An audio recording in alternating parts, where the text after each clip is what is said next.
we had another helo crash at this fob. 47 came in, crashed on our fob, came in nose down and dusted himself out, slow rolled into the corner of our HESCO barriers, which HESCO barriers are filled with dirt. Hit that, completely destroyed that 47. Split the front end in half, destroyed every blade.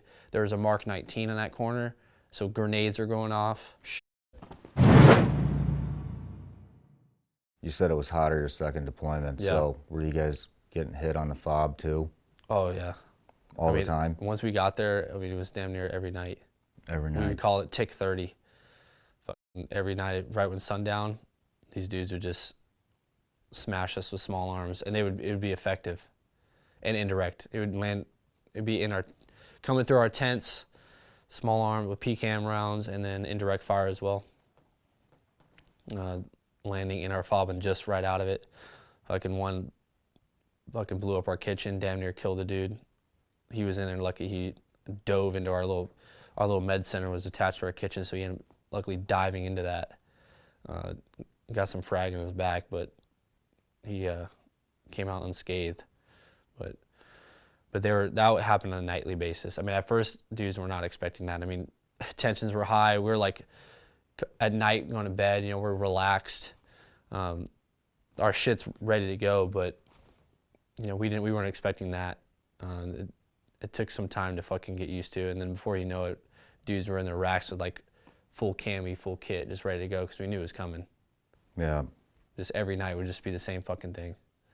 Shit, man. So what was your op tempo like this deployment compared to More. We were going on a daily basis on this one. Every day you're going out, and are we doing foot patrols? We're doing foot patrols to local villages, maybe further north, a little bit south. Presence, increasing that green zone, because we only go so far because we didn't do any type of flyaways. It was all because of VSO. We needed to stay local. Did a lot of ones the village near us, but it seemed like every time we went out, we were getting into a tick. Wow. Every single time. So you're going out every day. You're getting in a gunfight outside of your fob. Then you come home, or maybe this had already happened, and then you got to deal with the base getting hit. So, I mean, that's... Yeah, it honestly was like that. I would say all the way up until December, it kind of died down a little bit because it got cold. So we were kind of expecting that. But it's even still, like, they still would every time the base attacks would lighten up, but every time we went out the door, those would be the same. Wow. They knew where the fuck we were going. They could see us before we were coming. That was just hard for us because we didn't do any night ops. It was all bright, middle of the day. They knew we were going there to fucking meet key leaders, shake hands and establish rapport and just hold up security. We weren't necessarily targeting individuals. We did it a few times. I ran intel, so we ended up going on missions purely driven off the intel that was found via myself, sources, and my other teammate. We were partners together in it. So we would gather our own intel and then target that way. Wow. And then other missions we would get from higher as well. And we got creative with it. That deployment you said was roughly 10 months? 9 to 10 months? It was about 8. How many engagements would you say you or your team were part of in that 8 months? Do you have any idea? I don't. I mean, I lost count. It was that many. I mean, I don't know a hard number. Yeah. It was a lot. I would say pushing 100. Yeah. I mean, with all the ops, fob attacks, and even just going out the door, like damn near right around the corner, next village up, or even our own village. I mean, just a 6-month deployment alone is 180 days. And if you guys were taking fire and getting into ticks almost every day, and you did longer than 6 months, just to put that in perspective for you, because most guys don't think about this, that's 180 fucking engagements. Yeah, that's a lot of engagements. At the time, I didn't even look at it like that, because you don't pay attention to it. Yeah. You You're ready for the next one. Yeah, ready for the next one. And then before you know it, I think the leadership did keep track of it, but guys didn't really focus on it. But it was a lot. I mean, it felt like you said, it felt like every damn night. And the beginning it was. They wanted to fucking try something. You've never thought about that until just now. So what's that sound like to you when I put that in perspective and I say, you took part in over 180 fucking engagements in less than in 8 months? Oh, a disbelief. Yeah, that's a lot of fucking combat. I've never really thought of it like that. Because at the time you're just doing the job. You're doing your job, and you're not thinking of it as a tick, like a check in the box. Like, oh, I got 1, 2, 3. That's how many ticks I got. Yeah. What range are you guys fighting at? Is it always different? Is it up close and personal, or are they throughout that 1,000 meters deployment? away? It was everything. Everything in between. Did you guys have air support? We had some air support occasionally with little birds, and sometimes we had some F-18s, fast movers who would come in. Nice. But mainly just the helo support. That was like the only platform that would really be available even to come in to help us out. So, but not often, not every time. Because you're really out there, hanging out there. Yeah, it was just us. Yeah.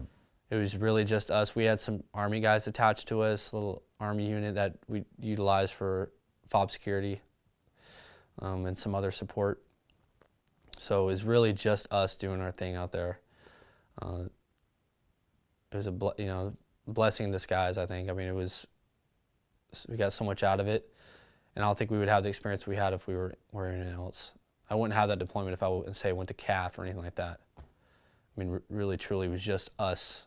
That was our deployment. We were in fully control over it, and definitely learned a lot and had a shit ton of experiences. I mean, for God's sake, we had another helo crash at this FOB. Thank God it wasn't as horrific as the first one I experienced. Helo coming in at 47, came in, crashed on our FOB. Shit. Came in nose down because our HLZ was kind of a slope. Came in nose down, dusted himself out, slow rolled into the corner of our HESCO barriers, which HESCO barriers are filled with dirt on the border of the site. Hit that, completely destroyed that 47. Split the front end in half, destroyed every blade. There was a Mark 19 in that corner, so grenades are going off. Shit. Like, it sounded like everyone was inside at this time. It was midday, only 2 people were out there. Thought you were getting hit. Oh yeah. I run out there. Oh, I was like in my tent. I remember, and I heard this huge explosion, grabbed my med bag, fucking ran out there, looked, and I see it 47 just blowing up. I mean, this thing was shreds. Believe it or not, the crew survived. I was like, holy, it was fucking amazing. Yeah. These guys were crushed up into the front end. The 2 side door gunners were smashed up into it, because the whole front end nose crunched. And these dudes, they were beat to shit, but they survived. Shit. Yeah, it was unbelievable. Did you guys lose anybody on that deployment? We didn't know. No team guys, no American forces. We lost our one of our close partner forces, one of the guys that lived on the base with us, our counter IED guys. Their head dude, their leader, was shot in the head, killed during a tick. Lucky shot.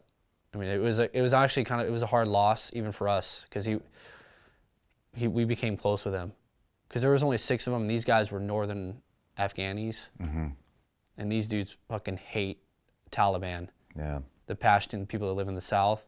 So these dudes were really truly there for the right cause, right reason, fighting for their country, and they're fucking good at what they did. To be fucking motivated. Yeah, it was good to see that, and motivated us. Yeah. If we could just work with them, we were like, we're just taking you guys. Fuck everyone else. That's one thing I've noticed about the Afghans versus my personal experience with the Iraqis is the Iraqis, when we had those guys attached to us, most of them were fucking lazy and they didn't really want to be there. But on the other hand, the Afghans, I mean, those are some fucking dedicated fighters. Yeah. And they want to make shit happen, and they want to fucking be there.